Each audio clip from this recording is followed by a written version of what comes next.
오랜만에 후쿠오카 여행하는 사람 이하리입니다. 새벽 6시 50분 비행기를 타고 인천에서 후쿠오카로 갑니다. 이 시간대 비행기를 누가 타나 했더니 제가 타네요. 이른 새벽부터 출발하면 온전한 하루 여행을 보낼 수 있잖아요. 체력은 나풀나풀거리겠지만 열심히 돌아다녀 보겠습니다. 후쿠오카 공항에 8시 20분쯤 도착했고요. 호텔에 짐 맡겨놓으니까 9시 50분경. 이제부터 전 자유입니다. 폭주하러 갈게요. 후쿠오카 첫 일정은 아침밥 먹으러 가려고요.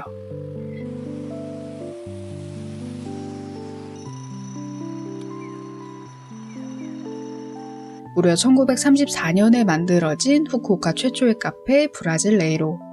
일본식 다방인 키사텐인데요. 앤티크 그 자체가 참 멋스러워요. 삐거덕 소리가 나는 목조 2층 건물 전체를 사용하는데 군데군데 세월의 멋이 가득합니다. 오래된 건물이고 공간이라 좀 낡지 않았을까 했는데 먼지 한 톨 없이 깨끗하게 가꿔놓은 것이 신기했어요. 이곳에서 유명한 건 런치 메뉴 중 하나인 멘치가스. 그러나 11시까지 기다릴 수 없으니 저는 모닝 세트를 먹을게요. C세트를 주문했습니다. 핫브레드와 샐러드, 커피 혹은 오렌지 주스 선택 음료가 나와요. 저는 커피로 시럽과 우유 없는 블랙으로 요청드렸어요. 잠시 기다리자 나온 메뉴. 구성과 양이 상당히 자그마해서 에피타이저로 먹으면 되겠군 생각했어요. 핫브레드는 구운 모닝빵 안에 치즈와 햄을 넣은 것. 따뜻해서 좋았고 안은 그 맛이었습니다. 샐러드는 왜 드레싱을 뿌리다 말았지 했는데 드레싱에 살짝 절여져 있었고 맛이 스며들어 있더라고요. 시판 간장 베이스의 드레싱 같았어요. 한입 크기로 가지런하게 자른 양상추라 먹기 좋았습니다. 시판 맛이지만 원래 시판이 제일 맛있잖아요. 입맛 도둑이 딱이었어요. 다정하고 아늑한 분위기 속에서 후쿠오카 최초의 카페를 즐긴다는 게 재밌었어요. 1934년에 만들어졌으면 거의 100년 가까이 된다는 건데 이렇게 깨끗하게 유지하는 게 신기했고요. 특별한 경험이었습니다. 그런데 맛은 그렇게 특별하진 않아서 2번은 안 와도 될 것 같아요. 처음은 신기하고 좋은, 그러나 2번은 괜찮을 시간이었습니다. 재밌네요.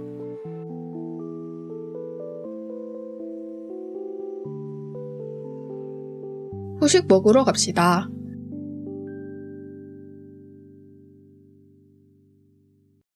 (1923년부터) 지금까지 맛과 역사를 이어온 스즈카케 본점에 갈 거예요. 제철 식재료를 이용해 일본 전통식 디저트를 만들고 판매하는데요. 현지 분들도 긴 웨이팅을 해서 식사하고 디저트를 먹을 정도로 인기가 많아요. 구글맵의 운영시간은 조금 이르게 되어 있지만 자리에 앉아서 식사하거나 디저트를 먹는 것은 오전 11시부터입니다. 저는 10시 45분경에 도착했는데 웨이팅 리스트에 이름 적고 기다리다가 11시 땡 하자마자 들어갈 수 있었어요. 역시 혼자 여행은 자리 걱정이 덜해서 좋습니다. 식사 테이블 바로 옆에는 테이크아웃용 디저트를 판매 중인데요. 촬영해도 된다고 하셔서 한번 담아봤어요. 어떤 느낌인지 아시겠죠? 백화점 지하 1층 느낌의 공간입니다. 스즈카케는 식사 메뉴도 있고 디저트 단품만도 주문 가능해요. 저는 디저트 맛집이니 디저트를 먹도록 할게요. 주문은 아이스 파르페를 선택했어요. 위에 올라가는 아이스크림은 3가지 맛 선택 가능해요. 저는 바닐라, 말차, 검은깨를 골랐고요. 그 외에 카라멜도 있었습니다. 따란 생각보다 큼지막하게 나와서 더 행복했던 아이스 파르페. 직접 고른 3가지 맛 아이스크림 밑에 달콤하게 졸여낸 팥과 사르르 녹는 부드러운 크림, 그리고 갖가지 과일이 곁들여졌어요. 와, 이거 정말 비싼 가격 제대로 하는구나 라고 느꼈어요. 파르페 하나에 1000엔 가까이면 좀 높은 가격이잖아요. 그만큼의 행복과 맛을 선사해 주더라고요. 일단 아이스크림 맛이 미쳤습니다. 말차 맛이 아주 진해요. 쌉싸래하면서도 은은하게 스쳐 지나가는 듯 달콤해서 일본에서 먹었던 말차 디저트 중 손에 꼽힐 정도로 맛있었어요. 밑에 깔려있는 과일은 통조림이 아닌 신선한 생과일이더라고요. 딸기, 키위, 파인애플, 바나나 등이 있었고 하나하나 신선하고 맛 좋아서 정말 맛있었습니다. 이때는 양갱이 깔려 있었는데 이 집의 시그니처를 먹어서 좋긴 했지만 달긴 하더라고요. 함께 내어준 후지차랑 먹으니 딱 좋았어요. 여긴 재방문 의사 100% 있는 곳이고요. 혹시 부모님과 함께 후쿠오카 여행을 온다면 꼭 들러보세요. 대접받는 느낌의 분위기와 정성과 맛이 가득한 음식을 즐길 수 있을 테니까요. 물론 혼자도 둘이도 행복한 곳입니다. 아, 세상 행복하네요.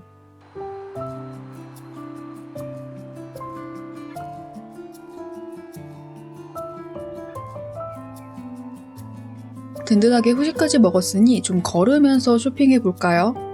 이번 후쿠오카 여행은 일도 하고 놀기도 하면서 시간을 보낼 거예요. 빈티지 쇼핑과 소품숍 등을 취재하려고 하는데 영상으로도 함께 소개하고 보여드릴게요. 먼저 빈티지 쇼핑 가보시죠. 빈티지 쇼핑 전문점은 텐진 다이묘 쪽에 많이 몰려 있어요. 하카타에서 텐진까지 걸어 다니는 사람이 있다. 그게 바로 접니다. 가장 먼저 방문한 빈티지 숍은 세컨 스트리트 후쿠오카. 꽤 여러 지점이 있을 정도로 전문적인 빈티지 브랜드예요. 명품부터 브랜드, 보세 제품이 적절하게 섞여 있고 옷이나 제품 상태도 깨끗해서 쇼핑할 맛이 나더라고요. 내부 촬영은 금지입니다. 여기서 콜맨 크로스백을 살까 말까 엄청 고민하다가 일단 둘러보고 다시 와서 사자라고 결심했는데 그 사이 나가버렸더라고요. 역시 빈티지 쇼핑은 마음에 들 때 바로 사야 되는 것 같아요. 여기는 찐 빈티지 옷이 가득가득했던 숍입니다. 들어가자마자 먼지 냄새가 아주 가득했어요. 보물찾기 하듯 하나하나 보면 예쁜 것들이 꽤 있는데 찐 빈티지라 단추 하나가 없거나 진품을 의심하게 되는 브랜드 제품이거나 그러더라고요. 이런 보물찾기를 좋아하나 먼지가 너무 심해서 나올 수밖에 없었어요. 다음은 여기 명품과 브랜드 제품이 가장 많았던 곳이에요. 그런데 가격대가 상당히 높아서 이게 과연 빈티지 숍인가 편집 숍인가 살짝 갸우뚱할 정도로 이상하게 가격대가 높은 제품들이 많더라고요. 뭐 어차피 다 근처니까 여유 되시면 둘러보세요. 브랜드 제품 외에도 보물 같은 빈티지 제품을 원한다면 여기. 그러나 구글맵 평점이 2점대인 이유가 있어요. 가격대가 엄청 높습니다. 되게 키치하고 유니크한 제품이 많긴 한데 브랜드 없는 스커트 하나에 2만엔 가까이 측정되어 있는 거 보고 냉큼 내려놓고 돌아섰어요. 찐 희귀품 찾는다면 한번 가보세요.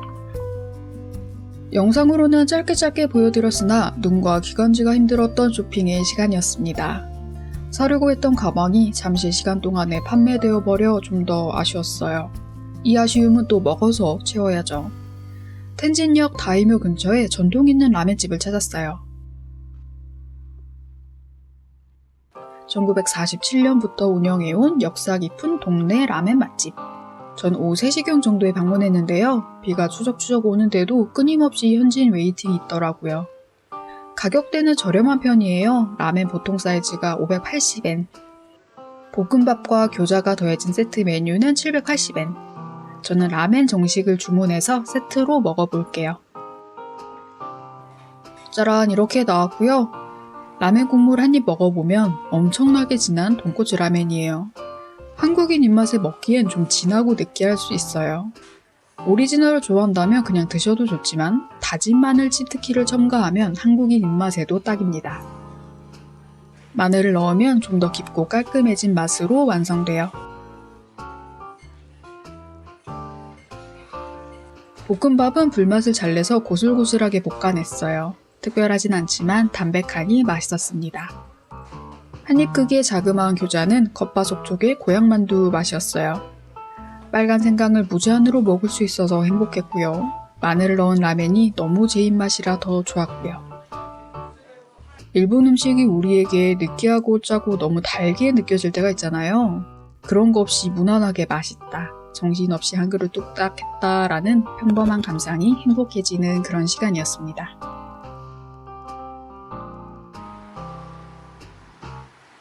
애매한 점심이자 저녁을 뚝딱 했으니 다시 쇼핑하러 가봅시다. 이번엔 소품숍을 둘러볼게요. 그런데 비가 너무 와요. 우산이 의미가 없게 비가 몰아치고 너무 추워서 잠시 편의점에 들러서 당을 충전했어요.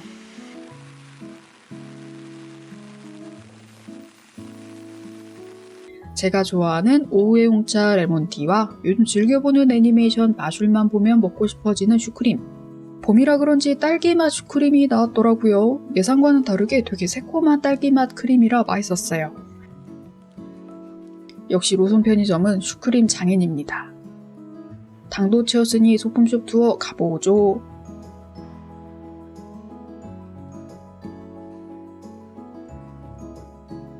후쿠오카에서 단 하나의 편집숍, 소품숍을 고르라면 여기.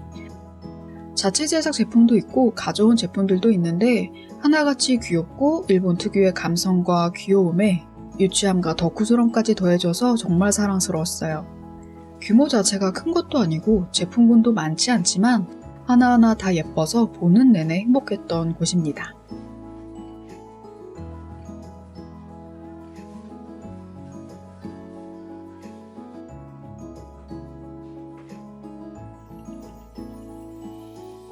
지지난 후쿠오카 영상 때 소개했던 3B 포터즈 기억나시나요?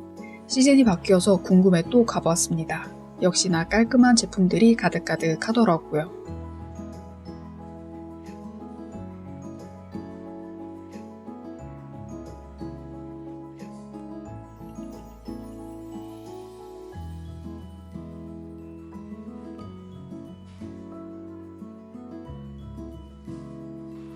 근처에 유명한 숍 하나 더 있어요. 내부는 촬영 금지인데요. 여기는 조금 더 디자이너블하고 고급스러운 자체 제작 제품들이 많아요. 여기 역시 가까우니까 한번 가보세요.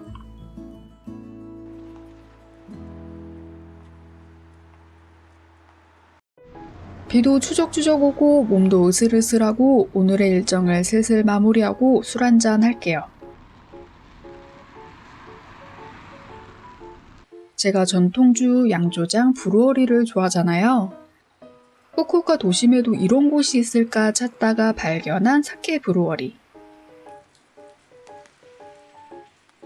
리브론 크래프트 사케 브루어리는 규슈 지역에서 나고 자란 재료를 바탕으로 사케를 직접 만들어요. 지역의 먹거리로 만드는 것이라 조금 더 특별한 것 같아요. 매장 한쪽에서는 사케를 직접 만들고 있었고 한쪽으로는 구매는 물론 마시고 갈 수 있게 마련해 두었어요.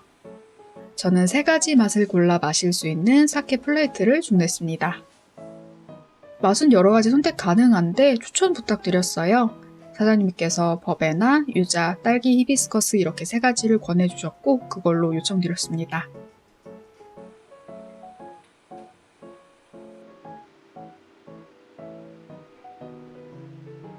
가장 먼저 마셔본 버베나.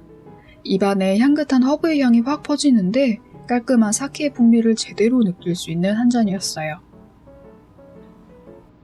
그 다음은 유자. 저는 3가지 중에 이게 제일 맛있었습니다. 단맛이 가득한 유자 맛이 아니라 유자 특유의 쓴맛을 풍미로 살려내어 묵직한 단맛과 쌉싸래한 맛이 함께 감도는 게 유자 원재료를 진짜 제대로 살려낸 것 같더라고요. 신메뉴로 추천해주신 딸기 히비스커스는 제 취향은 아니었어요. 기대했던 딸기의 단맛이나 히비스커스의 새콤함은 별로 없고 알코올 맛과 향이 더 강해서 전 쏘쏘하더라고요. 여기 병으로도 사케 구매 가능해요. 브루어리에서 사케 마신 사람은 할인 구매도 가능한데 사고 싶었던 주류가 엄청 많았던지라 아쉽게 돌아왔습니다. 이런 전통주 브루어리 참 재밌네요. 이곳 말고도 하카타 근처에 양조장 2곳과 맥주 브루어리 2곳을 더 알아냈는데 와, 이번 여행 계획을 너무 촘촘하게 짰던지라 아쉽게 다 못 갔어요. 또 다음에 후쿠오카 여행을 오게 된다면 다시 제대로 술쿠오카를 즐겨볼게요.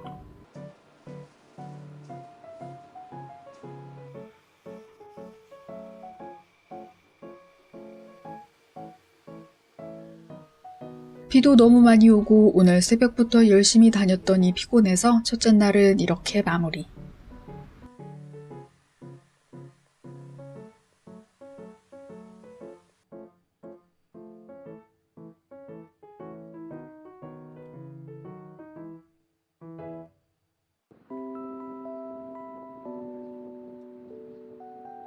아침입니다. 호텔 조식은 신청하지 않았고 저는 또 맛집을 찾아 걷습니다. 후쿠오카 빵지 순례하며 빼놓을 수 없는 스토 카레노 가든 웨스트에 갈 거예요. 제가 이곳에 도착한 시간은 아침 9시 50분경. 웨이팅이 엄청났어요. 심지어 안에도 줄이 있습니다. 땡볕에 한 20분가량을 기다렸던 것 같아요. 이렇게 오래 기다리면서까지 빵을 먹을 필요가 있나요? 네, 있습니다. 저는 한동안 동네 빵집 마트빵은 못 먹을 것 같아요. 이곳에서의 그 맛과 식감을 도통 잊을 수가 없어요. 줄 서서 들어가면 또 빵을 고르는데 줄을 서고 계산하는데 줄을 서고 빙글빙글 돌아가면서 줄을 섭니다. 사진 찍을 여유 없겠지, 호다닥 가야겠지라고 생각했는데 되게 느리게 움직이다 보니까 영상도 찍고 사진도 찍고 그래도 줄이 안 빠지더라고요. 그래서 이렇게 풍부한 영상을 담아올 수 있었답니다. 단점은 전부 일본어 표기고 손글씨다 보니까 대충 눈치껏 사야 합니다. 저는 단맛 중독자로 초코빵으로 보이는 것을 골랐고 아침 대신 먹는 거니까 샌드위치도 하나 샀고요. 그리고 여기 1등 메뉴가 멘타이코 프랑스 명란 바게트래요. 그것도 반 사이즈로 구매했습니다. 구매까지 다 해서 나온 시간은 10시 반. 아, 오래 걸렸네요. 카페도 함께 운영하고 있는데 커피 주문은 또 따로 해야 해요. 그러나 전 여기 말고 다른 곳에서 커피 살 거예요.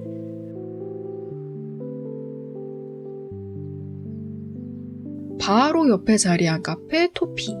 여기는 소이라떼 전문 카페예요. 강가를 바라보면서 커피를 마실 수도 있는 뷰 좋은 카페인데 되게 독특한 커피 맛이 더 인상 깊은 곳입니다. 소이라떼라고는 하지만 일반적으로 생각하는 두유가 아닌 거의 순두부에 가까운 걸쭉함과 맛의 두유예요. 기본 소이라떼를 시키면 생각 외로 걸쭉한 커피가 나옵니다.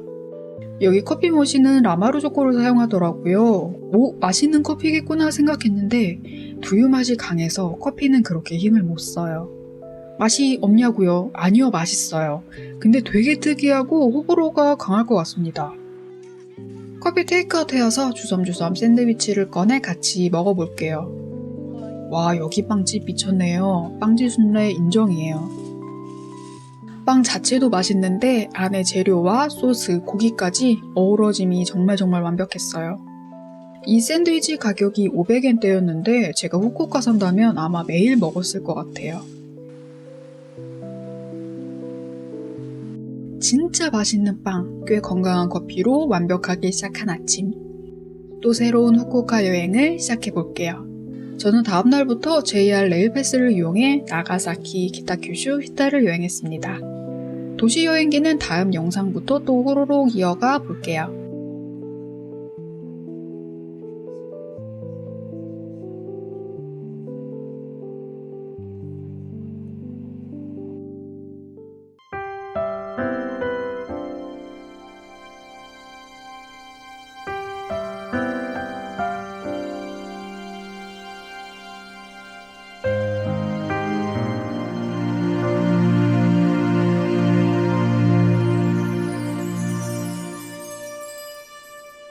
안녕! 일본 기차 여행하는 사람 이하리입니다. 오늘은 소도시 히타를 당일치기로 여행할 거예요. 히타는 후쿠오카와 요인 가운데 즈음에 자리한 도시인데요. 교토의 오래된 멋과 요인의 골목골목 감성을 더한 곳 같아요. 아기자기한 멋과 일본만의 오롯한 분위기를 즐기기 좋아요. 저는 오전 7시 43분 기차를 타고 하카타에서 히타로 향합니다. 왜 이렇게 일찍 떠나냐? 히타로 가는 기차는 유후인 베푸행 중간에 내리는데요. 직행 배차 시간이 많은 편은 아니어서 이렇게나 일찍 간답니다. 7시 43분 차가 아니면 다음 차는 10시경에 한번 갈아타는 일정이었어요. 하카타에서 히타까지는 기차로 약 1시간 반 정도 걸려요. 1시간 반 뚝딱 자고 일어나면 그나마 체력 돌아오겠지 했는데 전혀 아니더라고요. 그냥 갈아타더라도 충분히 자고 충분히 쉬다 나올 걸 그랬나봐요. 제가 또 날씨 요정, 휴무 요정이잖아요. 여행만 갔다 하면 비가 오고 구글맵에도 나오지 않는 급휴무를 겪게 되고 오늘도 이름값 단단히 했습니다. 비가 오네요.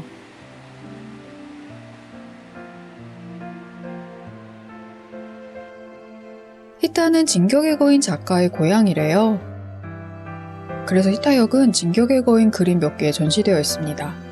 곳곳에 있는 건 아니고 히타역에만 있어서 진격의 거인 좋아하시면 기념사진 살짝 촬영하고 가세요. 오늘 종일 비가 오다 마다 할 거예요. 다행히도 히타는 그리 크지 않고 대부분 도보로 이동 가능해서 천천히 여유롭게 비바람에 개의치 않고 여행을 즐겨보려고 했는데 너무 추워서 오늘 내내 한겨울용 플리스 자켓을 입고 등장할 겁니다. 웬 곰인가 싶겠지만 저예요. 히타에서 첫 일정은 야끼소바를 먹으러 갈 겁니다. 히타의 관광 중심지는 마메다마치라고 하는 거리예요. 옛 모습이 고스란히 보존되어 있어서 작은 교토로도 불리는 곳인데요. 그 근처에 유명 야끼소바 맛집이라던가 장어덮밥 맛집이 있어요. 그곳들도 좋지만 저는 지역 주민들의 찐 맛집이라던 미쿠마 반점을 찾았습니다. 그리고 장어덮밥은 후쿠오카에 더 유명한 곳이 있잖아요. 미쿠마 반점은 마메다마치 정반대쪽의 자리예요. 히타역에선 도보 약 10분 정도 걸리는데 이 정도의 맛이면 비바람 뚫고 걸어갈 만합니다. 제가 이번 후쿠오카 여행에서 먹었던 식사 중 가장 맛있었거든요. 히타는 독특한 야끼소바가 유명해요. 기름에 튀긴 것처럼 철판에 바삭하게 조리합니다. 미쿠마 반점의 오픈 시간은 오전 11시. 일찍 온 김에 오픈런 하자 싶어서 11시 딱 맞춰갔는데 와, 지역 주민들이 벌써 반 넘게 자리하고 계시더라고요. 다행히도 한국어 메뉴가 있어서 쉽게 주문했어요. 점심에만 먹을 수 있는 야끼소바 정식으로 선택. 끊임없는 포장 주문과 밀려오는 손님으로 주방이 엄청나게 바빴는데 그 와중에도 정말 친절하시더라고요. 소바 볶는 멋진 장면을 보며 잠시 기다리니 나온 정식. 정식에는 면이 약 60% 정도 제공되고 대신 밥이 나와요. 그리고 국물과 샐러드가 포함됩니다. 60%라고는 하나 양이 상당히 많았어요. 또 밥도 거의 공깃밥 하나 될 정도로 꽤 넉넉하더라고요. 와, 소문대로 정말 맛있었습니다. 누룽지처럼 바삭바삭하면서도 짭조름한 면발. 딱딱한 게 아니라 살짝 누른 맛이어서 식감과 맛 모두 최고였어요. 살짝 짤 땐 윤기 좌르르 흐르는 흰쌀밥과 함께 먹으면 세상 찰떡이에요. 샐러드도 신선하니 무척이나 맛있었고요. 국물은 곰탕 같은 스타일인데 의외로 담백하면서 짜지 않더라고요. 절임류의 반찬은 살짝 쿰쿰해서 제 스타일은 아니었지만 홍생강이 무제한 제공되니 전 무척 행복했습니다. 진짜 맛있었어요. 이거 하나로도 히타를 방문해야 할 이유가 됩니다.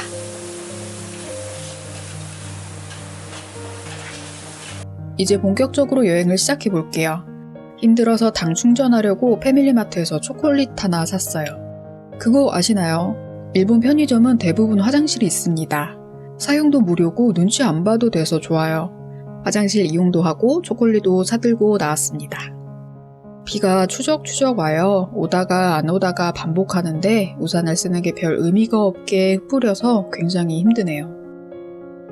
저는 방수 기능을 탑재하지 않고 태어났기 때문에 비가 오면 금방 고장나 버립니다. 이럴 줄 알고 제가 오늘 크록스를 신고 왔어요. 그거 하나는 다행이네요.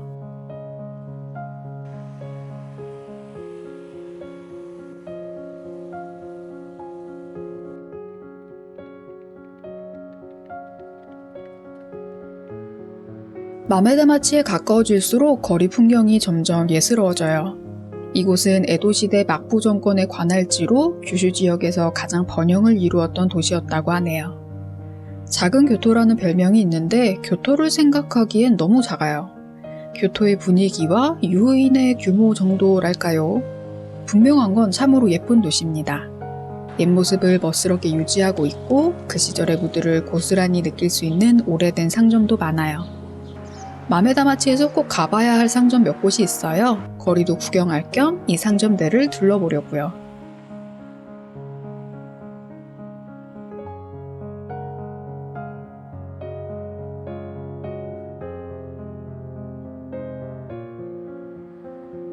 가장 먼저 간장으로 유명한 이곳. 히타 여행을 하면서 한국 패키지 관광객분들을 정말 많이 만났는데 패키지 관광 코스의 필수 장소이기도 하더라고요. 간단하게 시식도 할 수 있어서 재밌었어요. 간장과 일본식 된장을 이렇게까지 변형시킬 수 있다니. 새로운 맛의 즐거움을 경험할 수 있었습니다. 호다닥 일본 된장 맛보고 호로록 된장국 시음했더니 패키지 관광객분들이 오셔서 저는 후다닥 다른 곳으로 이동합니다.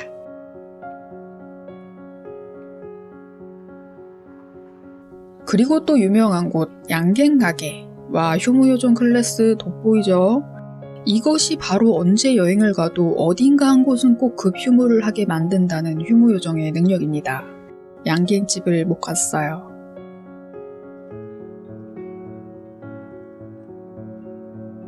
그 바로 옆에 주류 전문점도 있었는데요. 뭔가 되게 일본 감성하네요. 시음도 가능하다고 쓰여 있었는데 전 여길 가지 않고 약 300년 가까이 전통을 이어온 쿤초 양조장에 갈 거예요.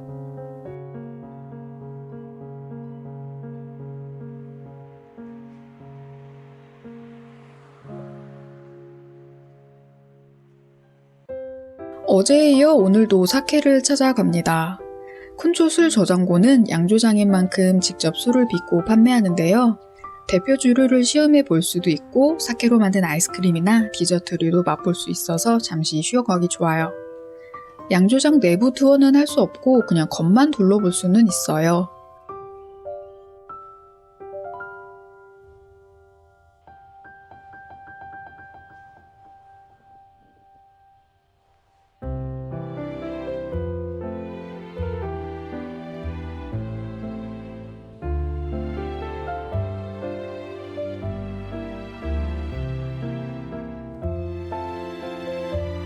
여기 이 식혜도 유명합니다. 그렇지만 저는 술을 살 겁니다. 양조장이니까요. 시음은 3가지를 할 수 있었어요. 어제 마셨던 사케는 좀 현대식이잖아요. 허브나 유자를 섞은. 쿤초의 사케는 진짜 깔끔한 전통 사케였어요. 와, 이렇게 깔끔하면서도 풍미가 오래 남을 수 있나 감동할 정도로요.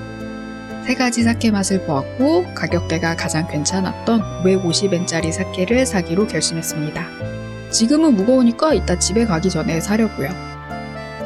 술은 결정했겠다. 이제 잠시 쉴 겸 아이스크림 먹읍시다. 오늘 비바람이 몰아치는 바람에 너무 추워서 겨울용 곰 같은 플리스 자켓을 입고 왔지만 사케 아이스크림이라니 포기할 순 없습니다.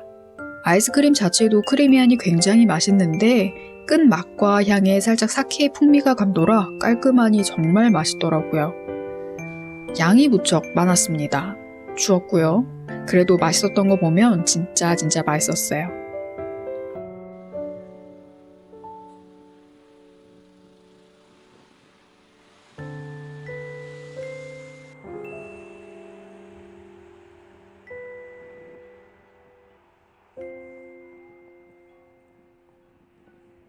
마메다마치의 중요한 상점은 대부분 둘러봤어요. 조금 멀리 택시나 버스를 타고 나가면 당일치기로 즐길 수 있는 온천이나 견학과 시음 가능한 삿포로 맥주 공장도 있는데요. 제가 휴무요정이잖아요. 오늘 삿포로 공장 쉬는 날이더라고요. 전 울지 않아요. 하늘이 대신 울어주잖아요. 다음에 또 와서 야끼소바 한 번 더 먹고 양갱 가게에서 후식 달콤하게 즐긴 다음에 당일치기 온천에서 노곤노곤 몸 녹이고 삿포로 맥주 공장에서 신선하게 맥주 마실게요. 저는 다리를 건너 나가야마 성으로 향합니다. 정확하게는 성이 아니라 성터 정도 될까요? 마메다마치에서는 도보로 10분, 20분 정도 가까워요. 터만 남은 곳에 무얼 하러 가나요? 조금 높은 곳의 자리에서 히타를 내려다보기 좋아요. 자그마한 전망대 정도로 생각하면 될 것 같습니다. 그런데 오를 때 조금 고민이 되더라고요. 비 추적추적 오는 이런 으스스한 날씨에 나 혼자 좀 으스스한 성터를 올라간다. 그래도 이왕 온 김에 올라가자 싶어서 발을 떼봤어요. 볼록볼록한 돌을 딛고 올라가야 하는데 좀 미끄럽더라고요. 중간까지 오르자 보이는 신사. 조금 무서운데요. 길 자체는 그리 힘들진 않아요. 오르막이 심하거나 흙길이라던가 이런 건 아닌데 분위기가 너무나 무섭습니다. 중간중간 구멍이 파여 있는데 저기가 무덤이었다는 구글맵 평이 있었거든요. 스산한 오르막 정신 딴 데 팔고 10분가량 뚝딱 올라갔습니다. 오르면 보이는 성터는 진짜 아무것도 없어요. 작은 틈 사이로 히타시의 전경이 내려다 보여요. 크고 높은 건물 없이 작게 자리한 아담한 마을이 참 예뻤어요. 그런데 막 엄청 예쁜 건 아니고 또 꼭 가봐야 할 것도 아니고 적당히 예쁘고 적당한 난이도의 높이라서 시간 남는 자유여행객 분들에게만 추천드릴게요.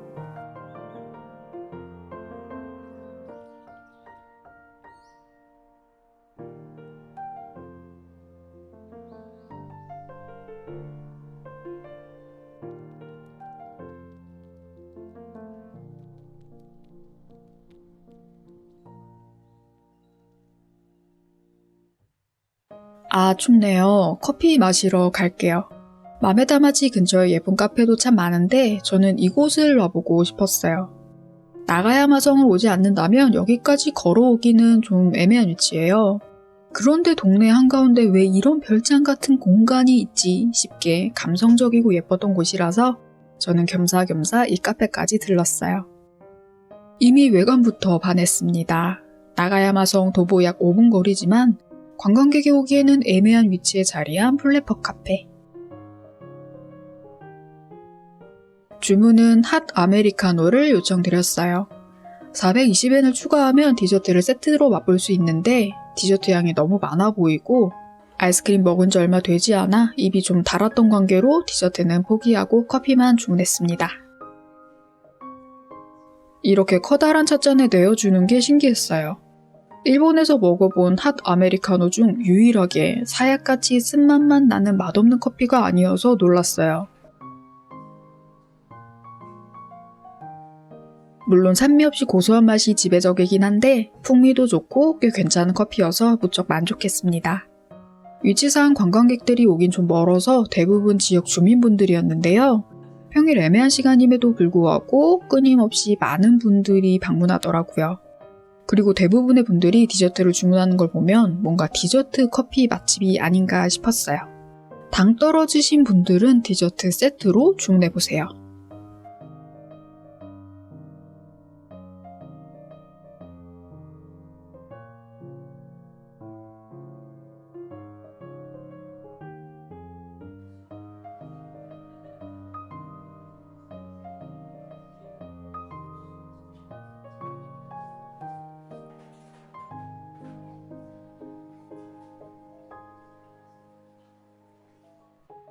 히타역으로 돌아가는 길에 다시 들린 양조장. 아까 시음해보고 마음에 들었던 사케를 구매했습니다. 비닐봉지는 유료예요. 저는 가방에 여유가 있어서 병째 받았습니다. 아우 신나네요. 히타역에 들러 기차표를 예약했어요. 지금은 약 오후 4시경이고요. 제가 탈 기차는 하카타 직행 4시 52분 차예요. 1시간가량 시간이 남았으니 잠시 쇼핑할까요? 히타 기차역 바로 옆에 이온몰이 자리예요. 어차피 하카타에서도 시간 내서 마트 가야 되니까 시간 남을 때 히타의 이온몰을 방문해보죠. 쇼핑몰 내부는 촬영 불가라서 제가 사온 것들만 보여드릴게요. 제 쇼핑 리스트 1번 산토리 위스키 700ml짜리 하나 샀고요. 레몬사와 원액 1.8리터짜리도 하나 샀어요. 그리고 당을 채워줄 다크 초콜릿 2개와 기차에서 먹으려고 산 당고. 하카타역에서 호텔까지 도보 10분 정도라 도착하자마자 짐 놓으면 되니까 빠르고 알차게 쇼핑 끝냈습니다. 여기 이온몰이 제가 후쿠오카에서 돌아다녔던 마트 중 술이나 과자가 제일 저렴했어요. 여유 되시고 하카타역 근처 호텔 예약하신 분들은 여기서 쇼핑하셔도 좋을 것 같아요. 저는 다시 하카타로 향합니다. 오늘 비와 바람을 하도 맞았더니 몸이 고장난 것 같아요. 뜨뜻하게 충전하고 내일 또 다른 후쿠오카 근교 기차 여행을 떠나볼게요.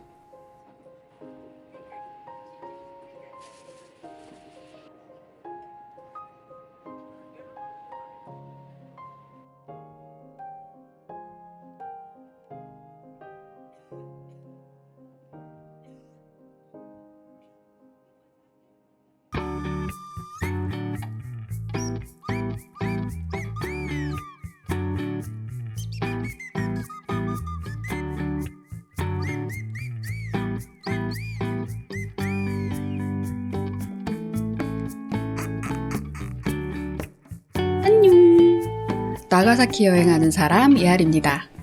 하카타에서 오전 8시 54분 기차를 타고 나가사키 당일치기 여행을 떠나고 있어요. 전 JR 북큐슈 레일패스를 이용해 기차 여행을 하고 있어요. 하카타에서 나가사키까지 기차 비용이 왕복 약 10만원가량에서 나가사키만 다녀와도 JR 북큐슈 레일패스 3일권을 뽕뽑을 수 있습니다. 나가사키행 직행은 없고 타케오 온천에서 한번 갈아타야 해요. 기차로는 약 1시간 반 정도 걸려요.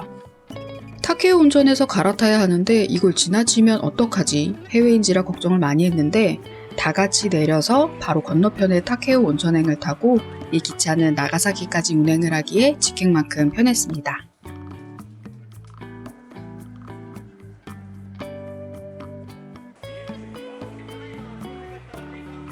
(10시) 반경 나가사키 도착. 나가사키의 위치는 이러합니다. 굉장히 멀리 왔죠. 저는 당일치기로 여행하는 거라 이렇게 큰 나가사키의 아주 일부분만 여행해요. 마치 우리나라 여행 와서 종로구 정도만 가는 식이에요. 나가사키의 매력을 살짝 엿보기 위해 찍먹해볼 건데요. 생각보다 굉장히 예쁘고 감성 넘치는 곳이어서 다시 오고 싶은 마음은 둘째치고 그 유명한 나가사키 짬뽕을 못 먹고 왔어요. 나가사키에 갔는데 나가사키 짬뽕을 못 먹었다. 이게 무슨 일인지 휴무요정의 여행을 시작해보죠.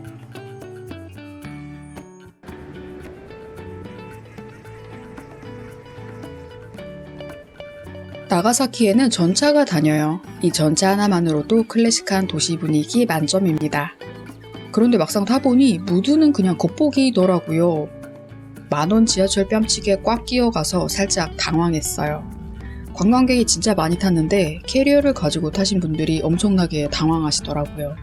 여차저차 전차를 타고 아침 먹으러 갑니다.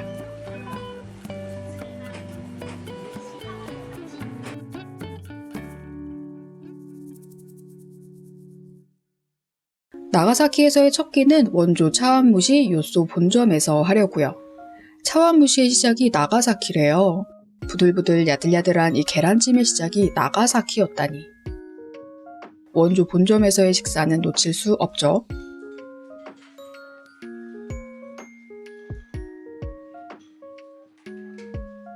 오전 11시 오픈인데 거의 오픈런 했음에도 자리가 거의 차 있더라고요. 저 같은 관광객도 많고 현지 분들도 많고 분위기는 료칸에 조식 먹는 느낌이었어요. 다다미 방의 테이블로 구성되어 있었고요. 아주 약간의 테이블은 입식처럼 의자로 되어 있었어요. 아주 편하게 테이블 위에 키오스크로 주문합니다. 저는 가장 기본 메뉴인 세트 메뉴를 주문했어요. 밥과 계란찜 2가지 나오는데도 가격대가 좀 되죠. 고급스러운 식당이고 서비스도 좋아서 끄덕거렸어요.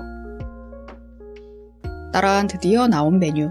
김밥 천국 속도로 스피디하게 나옵니다. 얇은 지단과 생선 보풀하기가 올려져 있는 밥과 각종 재료를 품고 있는 대접 차완무시 이렇게 2 메뉴가 나와요. 그리고 입가심할 수 있는 쌈무가 곁들이. 신나게 퍼먹기 시작했는데 3분의 1 이상 먹으니 엄청 느끼해지더라고요. 밥도 너무 달고 차완무시도 달고 짜고 그 일본 특유의 달고 짠맛 아시죠? 거기서 몰려오는 느끼함. 2 메뉴가 똑같이 달고 짜니까 굉장히 물리더라고요. 이렇게 물릴 때 먹으라고 쌈무를 주셨겠죠? 그런데 쌈무마저도 너무 달아서 힘들었어요. 이렇게 힘들 땐 가격표 한번 보고 다시 먹고 힘냈습니다. 여럿이 오신다면 꼭 다양한 메뉴로 시켜서 섞어 드세요. 분위기나 공간 자체는 참 좋았는데 느끼해서 슬펐습니다. 3분의 1까지는 맛있었어요.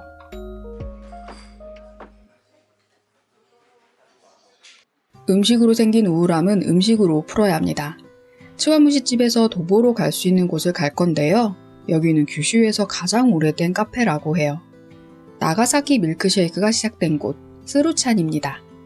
나가사키 밀크쉐이크가 뭔가요? 저도 여행 준비하고 콘텐츠 알바 공부하다가 알게 되었는데 나가사키에서 태어나고 이곳의 색과 맛을 담은 독특한 밀크쉐이크가 있다고 하더라고요. 스루차는 규슈 지역에서 가장 오래된 카페답게 굉장히 오래된 멋과 공간미를 내뿜었는데요. 클래식함과 앤틱함과는 조금 먼 뭔가 여고앞 50년 전통 떡볶이집 같은 느낌의 오래된 멋이었어요. 뭐 공간이 어쨌든 그것이 큰 상관 있겠습니까? 나가사키 밀크쉐이크라는 새로운 맛을 접하는 것이 중요하죠. 식사 메뉴도 있고 디저트도 있는데 워낙 나가사키 밀크쉐이크로 유명한 곳이라 이것만 주문해도 됩니다. 사이즈는 따로 없고 780엔짜리 딱 하나예요. 식사 주문 시 작은 사이즈 주문도 가능하긴 합니다. 스루찬에서 유명한 메뉴로는 돈가스, 스파게티 볶음밥이 함께 구성된 도루코 라이스라는 것도 있어요. 현지 분들도 굉장히 많이 주문하시더라고요.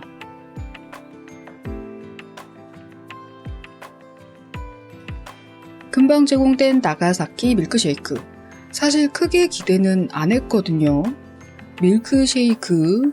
아니 그런데 비주얼이 너무 상상했던 것과 달랐어요. 이건 뭐 아이스 플레이크 아닌가? 쉐이크랑은 너무 다른데? 라고 아무런 기대 없이 먹어보았는데 무엇? 먹으면 먹을수록 맛있더라고요. 아이스 플레이크가 맞긴 한데 은은하게 달콤하면서도 이 많은 양을 먹어도 물리지 않게 되게 기분 좋은 달콤함이에요. 처음 먹을 땐 차가운 얼음 식감 그대로를 즐기고 살짝 녹으면 부드러워진 쉐이크 같은 음료를 또 맛보고 생각보다 맛있어서 기분이 되게 좋아졌습니다. 그러나 이 기분 좋아짐은 생각보다 맛있어서 좋아진 거지 뛰어나게 맛있어 규슈 여행 오면 꼭 먹어야 돼까지는 아니니까 오해 마시고 편한 마음으로 드셔보세요.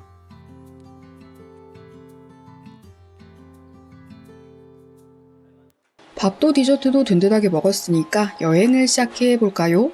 치와무시 본점과 스루찬 근처에 유명한 절 고우쿠지와 소우쿠지가 자리해요. 뭐 절에는 딱히 관심이 없고요. 이 두 절을 잇는 길 테라마치가 꽤 감성적이어서 여길 걸어볼 겁니다. 테라마치 자체는 약 1km도 되지 않는 짧은 공간이고 단일 도로라서 후다닥 지나치면서 볼 수도 있지만 조용하고 일본 감성을 느낄 수 있어서 꽤 예뻤어요. 그런데 꼭 찾아서 와야 해까지는 아니고 그냥 감성적이다 정도입니다. 이제 막 개발하고 이제 막 밀고 있는 여행지 같아서 딱히 특별히 큰 볼거리나 할 건 없어요. 어차피 길지 않고 시간도 많이 소요되지 않으니 살짝 들러봤어요. 이런 분위기인데요. 저의 소니 카메라가 고향에만 오면 아주 색감과 분위기를 미친 듯이 미화시킵니다. 화면이 실제보다 훨씬 예쁘다는 걸 알아주세요. 고우마치 입장료는 유료더라고요. 전 돌아설게요. 안녕.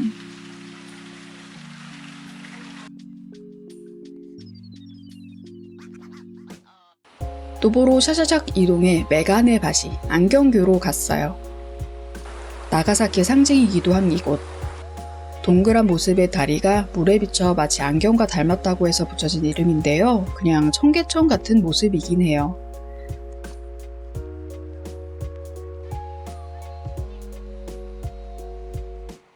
생각만큼 예뻤고 생각보다 영상으로 찍으니까 더 있어 보이네요. 네, 여기도 역시 소니 카메라가 열일한 흔적입니다. 메가네바시 다리를 중심으로 곳곳에 다리가 자리해요. 여기에 올라서 보는 모습과 저기에 내려가서 보는 모습이 또 달라 치완무시와 밀크쉐이크로 채웠던 칼로리를 열심히 태웠어요.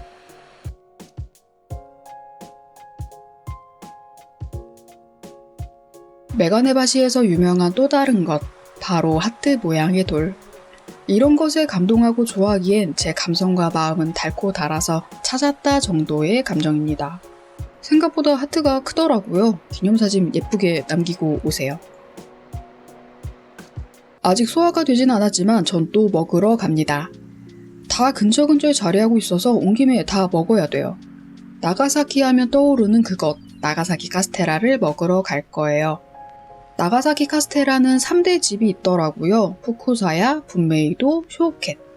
그 중에 저는 쇼오켄을 선택했어요. 왜냐하면 먹고 갈 수 있도록 카페를 함께 운영하고 있거든요. 1층은 카스테라를 구매할 수 있는 숍으로 운영되고 2층은 클래식한 분위기가 좋았던 카페가 자리해요. 주문은 오리지널 카스테라와 초콜릿 카스테라가 한 피스씩 제공되고 음료가 포함된 세트로 요청드렸습니다. 음료는 설탕과 시럽 없는 블랙 아이스 커피로 부탁드렸어요.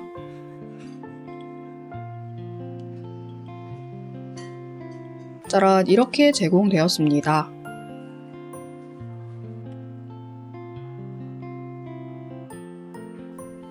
서비스씩 맛볼 수 있어서 이 구성 참 좋네요.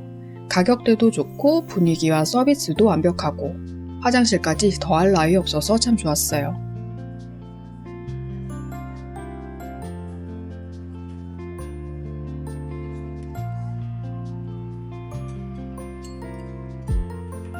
그런데 사실 맛은 딱 상상했던 그 맛이었어요. 제가 나가사키에서 가장 기대했던 메뉴가 차와무시와 카스테라였는데 두 메뉴 다 너무 보통이어서 좀 실망을 했습니다.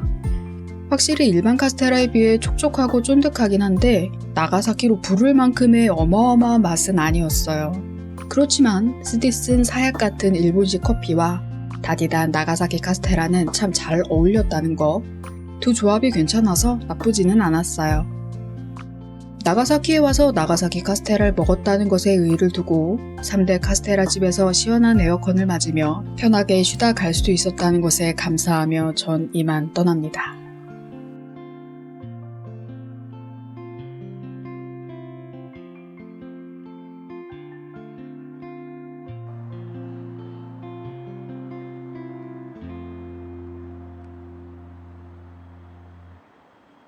나가사키 당일치기 여행이지만 전 오늘 3곳의 전망대를 갑니다. 모두 각기 다른 뷰를 보여주고 다른 휴식을 선사할 거예요. 3곳 중 가장 추천드리는 곳은 바로 여기. 나가사키현 미술관 옥상 정원이에요. 갑자기 미술관이 등장하죠. 미술관 전시는 볼 시간이 없어서 아쉽게 스킵하지만 3층에 자리한 옥상 정원에서 잠시 쉬어가려고요. 건축가 쿠마 켄고가 만든 것으로 유명한 이 미술관. 앞서 소개했던 나가사키 주요 관광지와 가깝고요. 이용료도 무료라서 마음 편하게 다녀갈 수 있어요.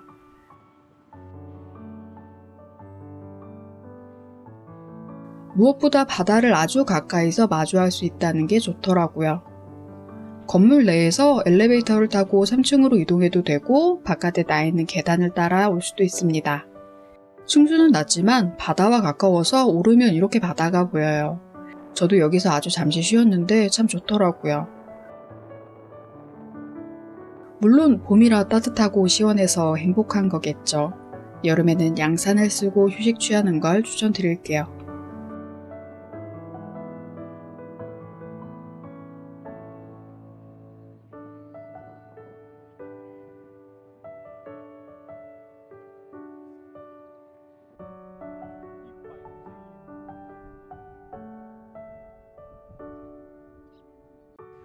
근처에 오란다 자카라는 네덜란드 언덕이 있습니다.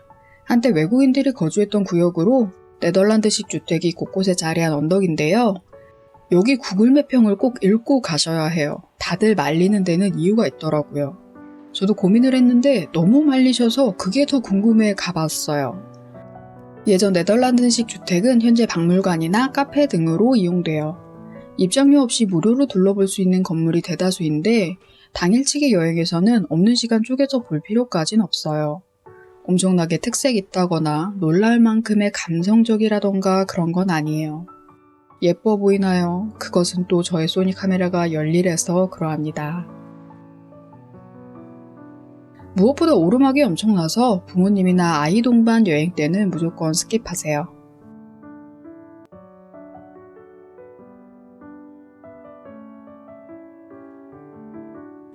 아, 힘드네요. 저는 스루찬에서 주셨던 디저트 쿠키를 먹으며 힘을 좀 내봤어요.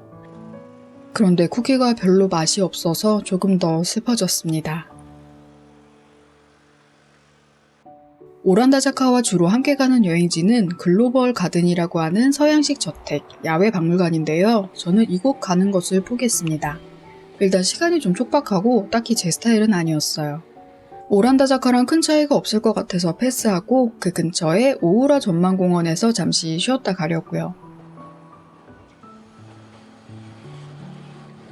설마 저 계단을 올라가야 하나 걱정했는데 다행히도 엘리베이터가 한 번에 올라가더라고요. 오우라 전망공원의 뷰는 나가사키현 미술관이나 앞으로 갈 이나사야마 전망대와는 전혀 다른 뷰예요. 산을 빼곡하게 메운 일본식 주택의 모습을 볼 수 있는 독특한 뷰입니다.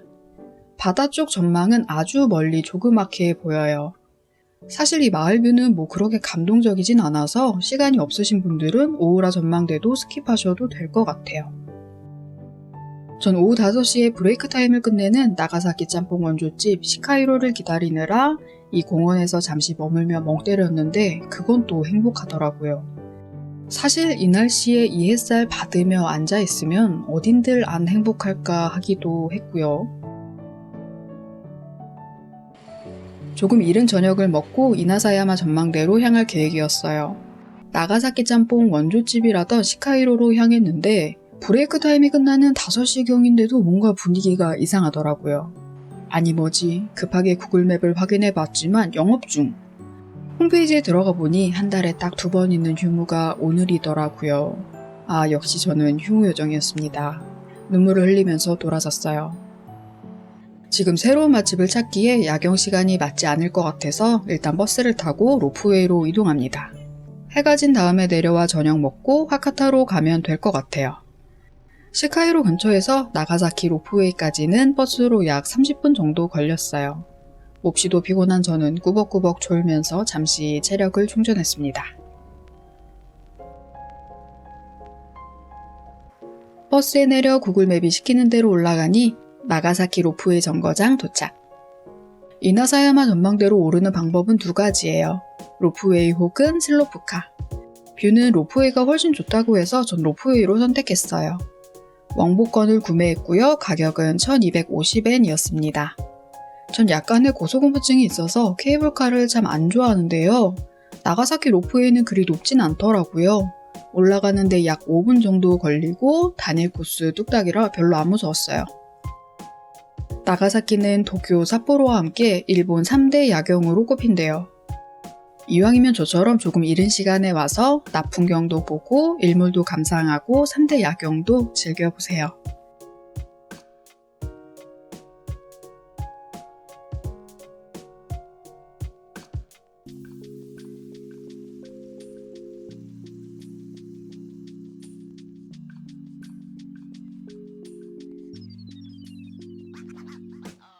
오늘 일몰은 약 6시 반 정도라고 하셨어요. 저는 5시 반 정도에 도착해서 1시간가량 기다렸습니다. 시간의 흐름에 따라 변하는 하늘을 보면서 기다리면 그렇게 힘들진 않아요. 군데군데 의자도 많고요. 다만 많은 분이 말씀하셨던 것처럼 전혀 다른 수준의 추위입니다. 엄청나게 추워서 기모도 뒤집어 입고 바들바들 떨면서 영상을 찍었어요. 타워는 360도 뱅글뱅글 돌며 보고 감상할 수 있어서 도심과 바다를 다 담아낼 수 있습니다.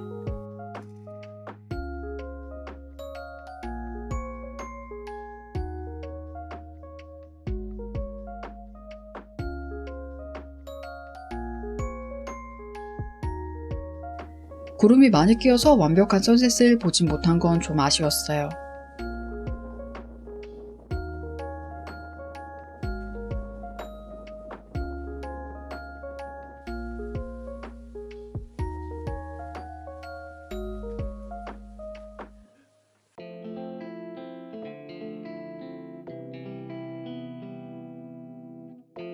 그렇지만 도심 쪽은 이렇게나 멋들어진 모습을 선사해 주었어요. 도심의 불빛과 바다의 모습이 별처럼 반짝이는 게 아름답죠. 산 위고 바람이 엄청나게 불어서 저렴한 삼각대나 셀카봉 같은 건 제대로 서 있지 못할 거예요. 저는 난간에 카메라를 놓고 촬영했습니다. 완전하게 밤이 내려온 시간보다는 이런 푸른 저녁이 더 예쁘죠. 일몰 전에 오셔서 이런 푸른 나가사키를 꼭 눈에 담고 가세요.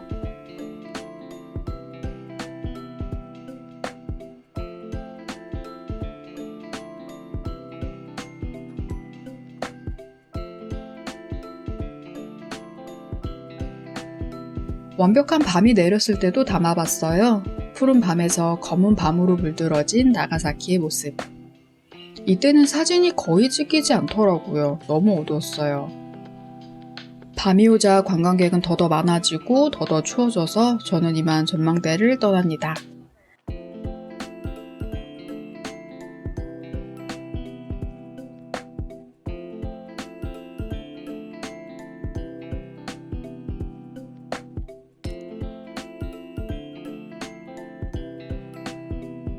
로프웨이를 타고 다시 내려갈 거예요.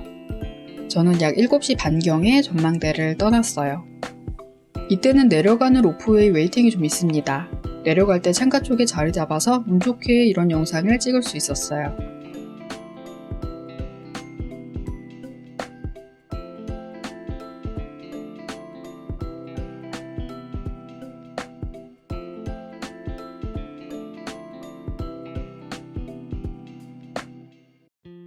와, 너무 배가 고픕니다. 낮에 정말 잘 먹었지만 너무 많이 걸어다닌 탓에 저의 기력과 체력은 0에 가까웠어요.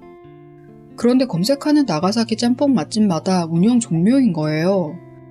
평이 좋았고 역 근처였던 이곳을 찾았는데 역시나 종료. 그래서 바로 옆에 있던 식당으로 들어갔습니다. 여기도 평은 좋았어요. 저녁 8시 45분까지 운영해 주시는 감사했던 곳. 당연히 나가사키 짬뽕을 먹고 싶었는데 오늘 품절이래요. 눈물 흘리면서 사라 우동을 주문했습니다. 배고파서 양 많은 것으로 주문했어요. 생맥주 한 잔 같이 하고 싶었지만 이 체력에 생맥주 먹었다가는 전 하카타역에서 잠들 것 같아서 힘들게 참았어요. 음식이 나온 데까지 거의 20분가량 걸린 것 같아요. 워낙 규모 작은 식당이고 가족끼리 운영하는 곳이다 보니까 이래저래 늦어졌는데 그 배고픈 시간을 싹 잊을 만큼 너무너무 맛있어서 전 모든 것을 사랑하는 박애주의자가 되었습니다. 바삭하게 튀겨낸 얇은 면 위에 걸쭉한 소스를 끼얹어 제공되는데 처음 먹으면 바삭바삭한 식감과 끈적한 소스의 맛이 느껴지고 점차 면이 눅눅해지면서 소스의 맛을 머금어 새로운 식감과 맛이 돼요. 나가사키가 짬뽕으로도 유명하지만 이 사라우동도 유명해서 두 분이 가신다면 하나하나 메뉴 주문하시는 걸 추천드릴게요. 입천장과 혀가 다 되었지만 몹시도 행복했던 저녁입니다.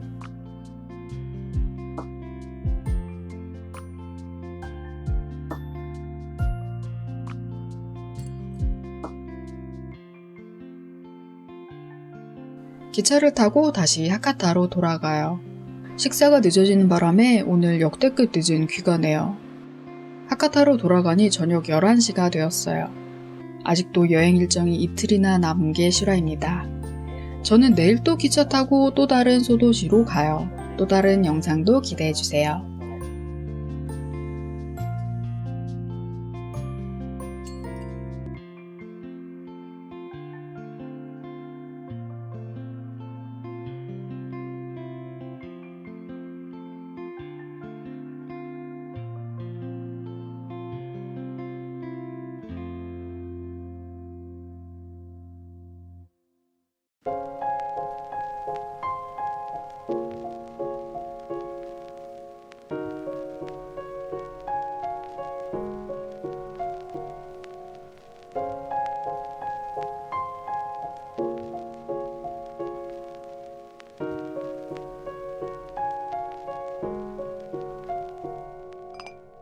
안녕! 기타큐슈 여행하는 사람 이알입니다. 하카타에서 9시 기차를 타고 고쿠라로 향하고 있어요. 고쿠라에서 잠시 관광하고 모지코로 넘어가는 일정입니다. 많은 분들이 기타큐슈와 함께 시모노세키를 여행하시는데요. 저는 과감하게 패스했습니다. 왜냐하면 이전에 다녀온 적이 있고요. 오늘은 평일이라 시모노세키의 가장 큰 목적인 가라토 시장이 열지 않기 때문이죠. 무엇보다도 오늘 일기예보는 종일 비예요. 일정을 호화롭게 짤 수가 없었습니다. 폭우와 바람 속에서 여행하는 사람의 하루로 가보시죠.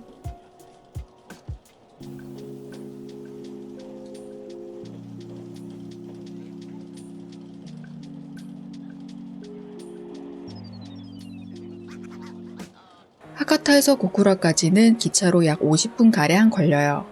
고쿠라역에 내려 바로 시로야 베이커리로 향했어요. 시로야 베이커리는 1950년대에 문을 연 오래된 동네 빵집인데요. 평일에도 오픈하자마자 현지 분들이 줄을 서서 빵을 사갈 만큼 인기가 많아요.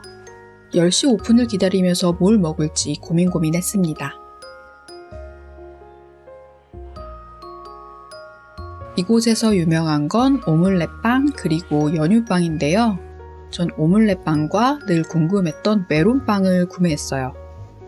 선택부터 계산까지 굉장한 스피드로 이루어집니다. 먹을 빵을 미리미리 고민해 두어야 할 것 같더라고요. 시로야 베이커리에서 먹고 갈 장소는 없어요. 어차피 이거 들고 고쿠라성 근처에서 피크닉 할 거라 곱게 장바구니에 넣고 탄가시장으로 향했습니다.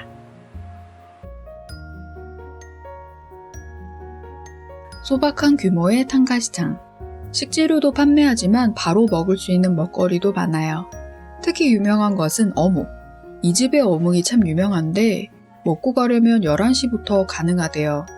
11시까지는 한참이나 남았고 딱히 할 일은 없어서 패스하기로 했습니다.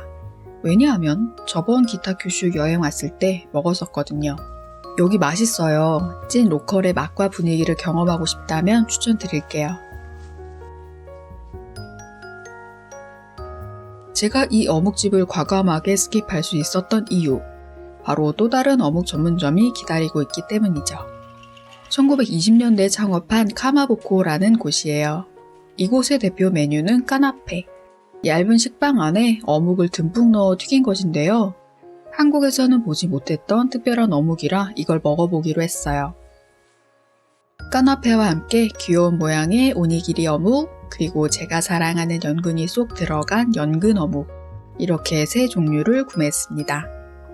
그리고 돌아다니다가 유부초밥 판매하는 곳이 있어서 유부초밥도 하나 구매했어요.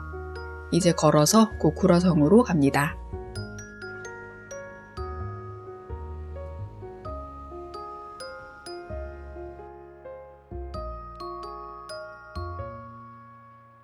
제가 방문했던 시기는 딱 벚꽃놀이 철이었어요. 그러나 늦은 추위와 비바람에 벚꽃이 거의 피질 않았죠. 벚꽃놀이 시즌에 맞춰간 건 아니고 저렴한 티켓 맞춰간 거라 드문드문 보이던 벚꽃 본 것만으로도 행복했습니다.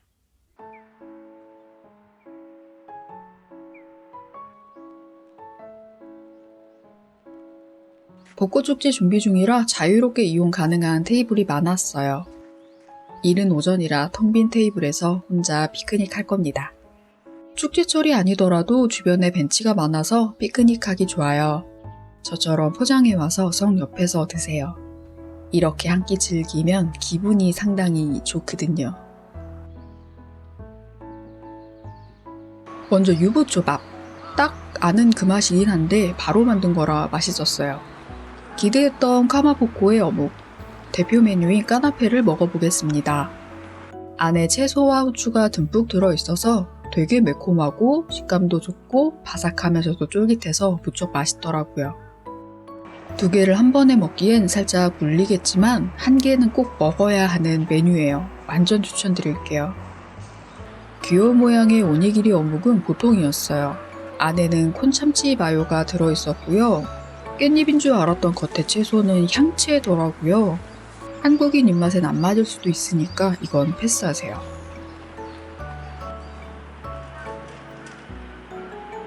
제가 좋아하는 연근 어묵. 연근이 평소에 먹던 한국식 연근이 아닌가 싶게 뭔가 식감이 특이했어요. 겉에 어묵은 맛있긴 했는데 역시나 이것도 그냥 보통이었습니다. 추천 메뉴였던 까나페랑 문어 어묵을 시킬 걸 그랬나봐요. 괜찮아요? 저에겐 시로야 베이커리에서 사온 오믈렛 후식이 있잖아요. 이거 진짜 부드럽고 맛있었어요. 케이크 진짜 잘하는 고급 베이커리 생크림 케이크를 한 입에 싹 먹는 느낌이랄까요? 저는 단맛 중독자고 크림을 무척 좋아해서 너무 맛있었어요. 메론빵은 생각보다 별로였어요. 위에 덮여진 게 설탕이 씹힐 정도로 사각사각하니 식감이 별로였고요. 빵 자체도 좀 맛이 없더라고요. 역시 유명한 것을 먹어야 하나 봐요.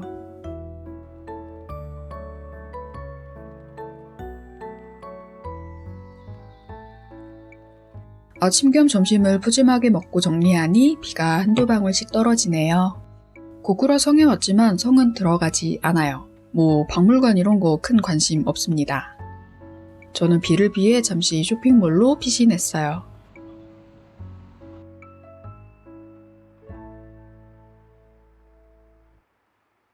여기는 리버워크 키타큐슈입니다.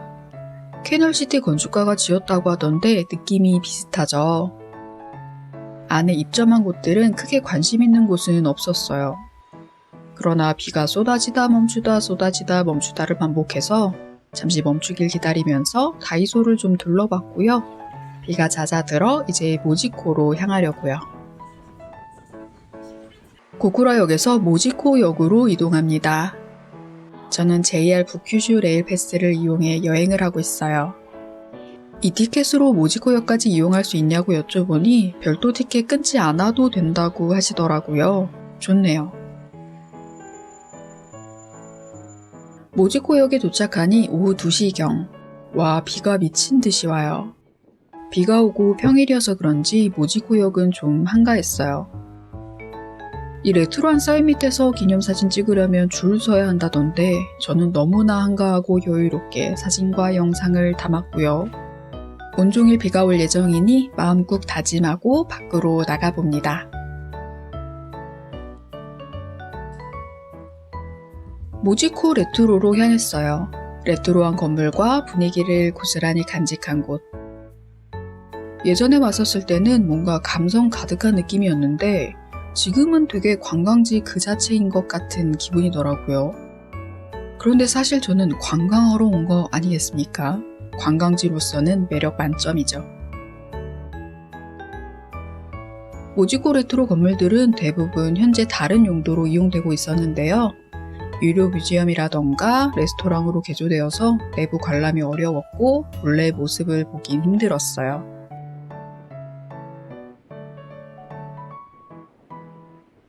그냥 외관 자체만으로도 훌륭한 볼거리가 되어주긴 합니다.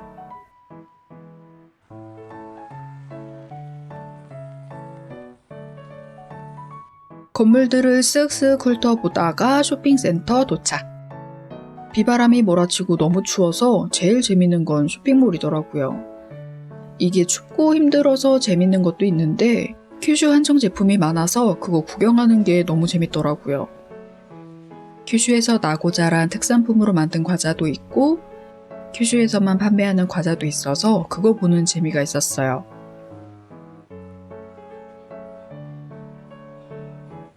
그런데 여기에 판매하는 제품 대부분은 하카타역에도 판매하니까 하카타에 숙소 잡으신 분들은 하카타역에서 구매하세요.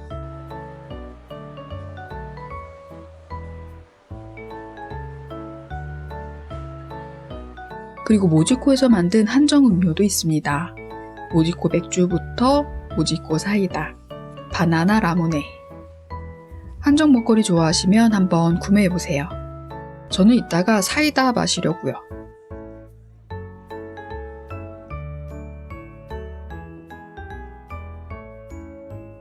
넉넉고 기념품 구경하다가 발견한 블루잉 모지 갈라쇼. 어디까지 갈라지나 구경하는 소소한 즐거움이 있죠. 저는 쌍둥이처럼 똑같이 윙 하고 올라갈 줄 알았는데 내가 더 높이 올라갈 거야 라고 경쟁이라도 하듯이 들쭉날쭉 뾰족뾰족하게 올라가는 게 귀엽더라고요. 그리고 생각보다 엄청 높게 넘어갈 듯 올라가는 게 신기했어요.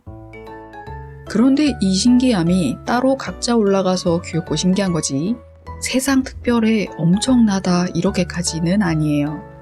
우리에겐 부산 영도 다리가 있으니까요. 오늘 비가 온다고 해서 일부러 크록스를 신었어요. 슬슬 양말이 젖기 시작했고요. 모지코의 상징이기도 한 야끼카레 빨리 먹고 돌아갈까 생각했는데 이게 웬걸. 유명한 야끼카레 집은 대부분 브레이크 타임이 있어서 오후 5시에 다시 문을 열더라고요. 야끼카레를 포기할까 엄청 고민했는데 어제 나가사키에서도 나가사키 짬뽕 못 먹었는데 모지코에 와서 야끼카레까지 못 먹으면 너무 슬플 것 같았어요. 그래서 5시까지 한번 버텨보자 싶어서 저는 카페로 갑니다. 근처의 카페에 가도 되지만 여길 꼭 가보고 싶었어요. 전망대 뺨치는 뷰를 감상할 수 있다고 들었던 이곳. 칸모네역 뮤지엄 내에 자리한 곳인데요. 모지코 레트로에서 모지코역으로 다시 돌아가 또 약 10분을 걸어야 갈 수 있는 좀 귀찮은 위치이긴 하지만 이 뷰를 포기할 수 없습니다. 걸어가야죠. 또 이곳을 선택한 이유는 바로 모지코 사이다를 판매해요.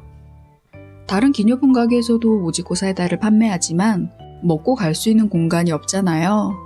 여기는 음료 메뉴 중에 모지코 사이다가 있어서 먹고 쉬었다 갈 수 있어서 좋았어요. 다만 테이크아웃 구매 시 다른 곳들과 마찬가지로 360엔인데 카페 내에서 먹고 가면 420엔의 가격입니다. 전 60엔 더 내고 비바람을 피할 거예요.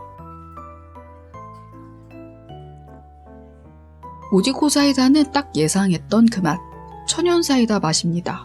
부드럽고 시원하고 달콤한 맛. 잔과 얼음까지 이렇게 예쁘게 제공해 주셔서 60엔이 아깝지 않았어요. 비바람이 몰아치지만 뷰가 상당히 예뻐요. 제일 좋은 건 이 비바람을 맞지 않고 편하게 뷰를 볼 수 있다는 거죠. 계속 비가 와서 하지 못했던 카메라 배터리 교환하고 휴대폰도 보조 배터리로 충전하고 저도 사이다의 당분으로 충전하면서 5시까지 기다렸어요. 와, 저는 진짜 방수 기능이 1도 없는 것 같아요. 비만 오면 이렇게 체력이 쭉쭉 떨어지니 이번 생은 부지런한 여행 유튜버 되긴 글렀어요. 4시 50분경에 야키카레 집으로 나섭니다.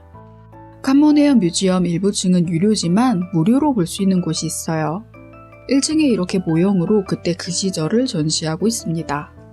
저는 개인적으로 이런 모형을 무서워하기 때문에 빠르게 샤샤샥 지나 비바람을 뚫고 코카네 무시로 향합니다. 걸어서 15분이 이다지도 긴지 새삼 놀랐어요. 15분이 15시간으로 느껴질 정도로 비바람이 심했어요. 내가 이 요리 하나 먹으려고 이 고생을 해야 하나 하는 고민이 들었지만 이미 허기의 몸과 정신은 지배당했어요. 넉놓고 구글맵을 따라 무사히 코카네 무시 도착. 모지코에 유명한 야기카레 맛집들이 많은데 저는 현지인 찐 맛집이라는 소문을 듣고 이곳을 찾았어요. 브레이크 타임이 끝나는 5시 재오픈인데 벌써 3팀이나 와 있더라고요. 오, 제대로 찾았군 속으로 무척 기뻤습니다. 빠르게 야키카레 주문했고 빛과 같은 속도로 야키카레가 제공되었어요. 엄청나게 뜨거운 카레 안에 반숙 계란, 그리고 바삭한 양파튀김이 가니쉬로 올라가 있는데 상당히 스파이시해서 한국인 입맛에 너무 잘 맞더라고요. 치즈도 딱 적당하고 카레도 훌륭하고 양파튀김도 맛있어서 15시간 같았던 비바람 속 도보가 다 보상되는 기분이었어요. 사장님께서 요즘 한국어 공부를 하고 계신데요. 이런저런 대화를 나누다가 비 오니까 몸 조심히 가라며 초콜릿을 주셨는데 작지만 크게 느껴지는 정이 오래 기억되더라고요. 되게 따뜻하고 달콤하고 감사했던 시간이었습니다. 그런데 모지코역까지 가는 길은 또 지옥 같긴 했어요. 기타큐슈에서의 하루는 조금 일찍 끝내려고 해요. 저도 방수 기능이 없지만 제 카메라도 방수 기능이 없어서 더 이상 비를 맞다간 모두가 고장날 것 같아 내일을 기억하며 전 이만 돌아갈게요. 오늘도 영상 봐주셔서 감사합니다. 깔때로운 하루 보내세요. 안녕.